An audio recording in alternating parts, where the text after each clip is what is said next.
திரு Bukhari. S, Sandesh காலியில் 20க்கும் மேற்பட்ட வழக்குகள் பதிவு செய்யப்பட்டிருந்தாலும் ஒரு பானை சோத்துக்கு ஒரு சோறு பதம் என்பது போல அனைத்தும் பொய்யானவை என்பதை நிரூபிக்கும் விதத்தில் பிஜேபியினுடைய மாவட்ட நிர்வாகியுடைய தூண்டுதலின் பேரில் தான் நான் பொய் புகார் கொடுத்தேன் என்று அந்த பெண் சொன்னார். அதோட இந்த சந்தேஷ் காலிக்கு அவ்வளவு சரி குறிப்பிட கூடாது. நீங்க என்ன சொன்னீங்கல்ல, இல்ல இல்ல ஜனநாயக நாட்டில் ஜனநாயக நாட்டில் எல்லாருக்கும் பேசுற உரிமை இருக்கு. நீங்க கொஞ்சம் அமைதியா இருந்தீங்கன்னா நான் பேசி முடிச்சிடும், நீங்க பேசுங்க. ஜனநாயக நாட்டில் நான் பேசுற பதில் நீங்க பேசுங்க, சரியா? நான் வந்து பிஜேபியோட ஸ்போக்ஸ் பர்சன் என்ன கேட்கிறேன், 2008 நாங்க போட்ட சஸ்பென்ஷன் ஆஃப் ஆபரேஷனை எதற்காக பிரன் சிங் என்ன செஞ்சாங்க? காங்கிரஸ் வந்து மணிப்பூருக்காக என்ன பண்ணாங்க அப்படின்னாரு, 2 ஆயுதம் தாங்கிய குழுக்கள் ஒன்றோடு ஒன்று போரிட்டுக் கொள்ளக்கூடாது, அரசோடு அது மோதக்கூடாது என்பதற்காக நாங்க போட்ட எஸ்ஓவை நீங்க எதுக்காக கேன்சல் பண்ணீங்க? காங்கிரஸ் பண்ணது நீங்க தானே கையால சிதைச்சீங்க. இப்போ ஒரு கேள்வி கேட்டார், இந்திரா காந்தி அம்மா போனாங்களா, நடனம் ஆடலாம் பேசினாரு, கொச்சைப்படுத்தினார், அதை வன்மையா கண்டிக்கிறார், அதை விட்டுருவோம். அதுக்கு பாலச்சந்திர சார் அதுக்காக ரிப்ளை கொடுத்துட்டாங்க. எந்த அரசாங்க ரீதியாக பிரதமராகவே இல்லாத ஒரு நபர் தலைவர் ராகுல் காந்தி தன்னுடைய குடும்பத்தில் 2 பேரை தீவிரவாத தாக்குதலுக்கு பலி கொடுத்த ஒரு தலைவர் ராகுல் காந்தி. அந்த தலைவர் ராகுல் காந்தி மணிப்பூருக்கு போறார். எதுக்கு போறாரு? எப்படி பிரதமர் போனா உடனே கையசைச்ச உடனே மேஜிக் பண்ணி அமைதியை திருப்பிட முடியாது. பிரதமரே போனாலும் கையசைச்சு மேஜிக் பண்ண முடியாது. அந்த மக்களுக்கு பிரதமர் வந்து விட்டார் அப்படிங்கிற ஒரு நம்பிக்கையை தரத்துக்கு தான், அதுக்கு தான் போங்க போங்கிறோம். அப்ப தலைவர் ராகுல் காந்தி போகும்போது இதே முதல்வர் பிரன் சிங் என்ன சொன்னாரு, அங்க கன்னிவெடி இருக்கும், செத்துட்டா யார் பொறுப்புனர்? பிரன் சிங் அறிக்கை. நீங்க ஒரு பொறுப்புள்ள தலைவர் உள்ள போறாருன்னா அவருக்கு பாதுகாப்பு கொடுக்க வேண்டிய இடத்துல இருக்கிற நீங்க, அமைதியை நிலைநாட்ட செல்லக்கூடிய ஒரு தலைவரை ஊக்குவிக்கக்கூடிய இடத்துல இருக்கக்கூடிய நீங்க, அங்க கண்ணிவெடி வச்சுட்டா அவங்க தீவிரவாத தாக்குதல் நடத்திட்டா உங்களுக்கு ஏதாவது ஆயிடுச்சுன்னா அதுக்கு யார் பொறுப்பு என்று அவரை டிமாரலைஸ் பண்றார்.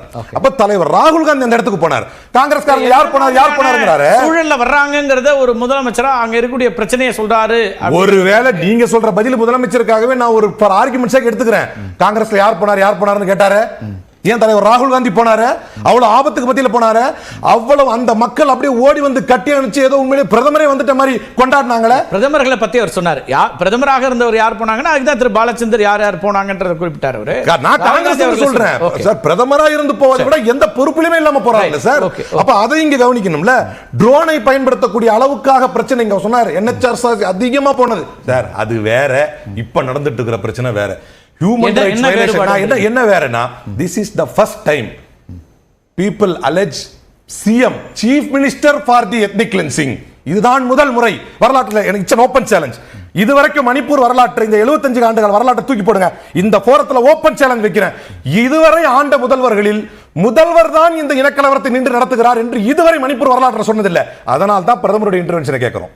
எதற்காக பிரதமர்? But it took 72 days for a prime minister. இந்த நாட்டில் நடக்கிற பக்கத்து நாட்டில் நடக்கிற பிரச்சனைக்கு, ஏதோ உக்ரைன்ல நடக்கிற பிரச்சனைக்கு போன் பண்ணி பேச தெரிஞ்ச பிரதமருக்கு இந்த பெண்கள் நிர்வாணப்படுத்தப்பட்டு கொடூரமான முறையில் தாக்கப்பட்டதற்கு பின்னால் அமைச்சர் அங்க போறாருன்றீங்க. எப்படி அவருடைய உத்தரவு இல்லாமல் உள்துறை அமைச்சர் போறாரு? உள்துறை அமைச்சரை அனுப்புவதும் பிரதமராக தானே இருக்கிறாரு சார். அனுப்புறத பத்தி இங்க யாருமே பேசல. நீங்க அத பத்தி நீங்க முயற்சிகளே எடுக்கல நம்ம சொல்ல முடியாது. அவர் நேர்ல போலங்கற கேள்வி நீங்க வைக்கிறீங்க. நான் இன்னொரு உதாரணம் சொல்றேன். இந்தியா வேர்ல்டு கப்ல தோத்துருச்சுன்னா அவர்களுடைய அனுமதியே இல்லாம அவங்களுடைய லாக்கர் ரூம்ல போய் அவர்களுக்கு ஆறுதல் சொல்ல தெரிஞ்சில்ல. ஏன் சார் மணிப்பூருக்கு போல? உங்களுக்கு அப்போ விளம்பரமும் மக்கள் மத்தியில பேசு பொருளாச்சுன்னா நீங்க அங்க போவீங்க. வேர்ல்டு கப்ல இந்தியா தோத்ததுக்கு போறீங்க. 72 நாள் கழித்து தான் அதை பற்றி வாயே திறந்தார். ஏன்னா அது பப்ளிக் சென்சேஷன் ஆன பிறகு. இல்ல சார், ஒரு பிரச்சனையை எப்படி கையாள வேண்டும் என்பதுல வியூகங்கள் அரசாங்கத்துக்கு இருக்கலாம்ல. பிரதமராக இருக்கக்கூடியவர்களுக்கோ பிரதமர் அலுவலகத்துக்கோ இருக்கலாம். நீங்க என்ன சொல்றீங்க? நேர்ல போகணும்னு எதிர்க்கட்சி சொல்றீங்க. போனா அதை அமைதிப்படுத்த முடியும், இல்லாமல் அமைதியாக. அழகா சொல்றேன். நேர்ல போறதுனால பாலச்சந்திரன் சொன்ன மாதிரி ஒரு கலெக்டரால மேஜிக் பண்ணிட முடியாது. நேர்ல போறதுனால யாரும் இதை பண்ணிட முடியாது. ஆனால் நேரில் செல்வதனால ஒரு இம்பாக்ட் ஏற்படும். ஒரே ஒரு லாஸ்ட் அவர் பிஜேபியில இருந்து சொன்னாரு, இது ஏன் பிரதமர் போல நீங்க திரும்ப திரும்ப கேட்டதுக்கு ஒரு பதில் சொன்னார். இது எல்லை தாண்டிய பயங்கரவாதம். ஏன் எல்லை தாண்டிய பயங்கரவாதம் வந்து பிரதமருடைய ஆம்பிட்ல வராதா? எல்லை தாண்டிய பயங்கரவாதத்தை பிரதமர் கட்டுப்படுத்த மாட்டார். அதனால போலன்னு சொல்லல. எல்லை தாண்டிய பயங்கரவாதம் இருக்கக்கூடிய ஒரு சூழல், அது எல்லாத்தையும் கையாண்டு. நான் ஒன்னு சொல்றேன், 75 ஆண்டுகளா காங்கிரஸ் அதை பண்ணல, 80 வருஷமா காங்கிரஸ் இதை பண்ணல. இதெல்லாம் சொல்லி தானே நீங்க ஆச்சு வந்து 10 வருஷம் ஆச்சு. இதற்கு நீங்க என்ன பண்ணீங்க? எங்க பண்ணீங்க? இதுவரை இந்தியா காணாத கலவரத்தில் மணிப்பூர்ல கொடுத்திருக்கீங்க. அவர் சொன்னாரு 38 குடும்பத்தை சார் கலவரத்தை பத்தி பேசலாம். நீங்க டைவர்ட் பண்ணுங்க. உங்களுக்கு பேச முடியாது, நீங்க டைவர்ட் பண்ணுங்க. கள்ளக்குறிச்சி, சந்தேஷ்காலி, கள்ளக்குறிச்சி பேசுங்க, டைவர்ட் பண்ணுங்க. இங்க பேசுங்க, மணிப்பூரை பத்தி பேசுங்க. உங்களுக்கு ஆட்சி சரினா மணிப்பூரை பத்தி பேசுங்க.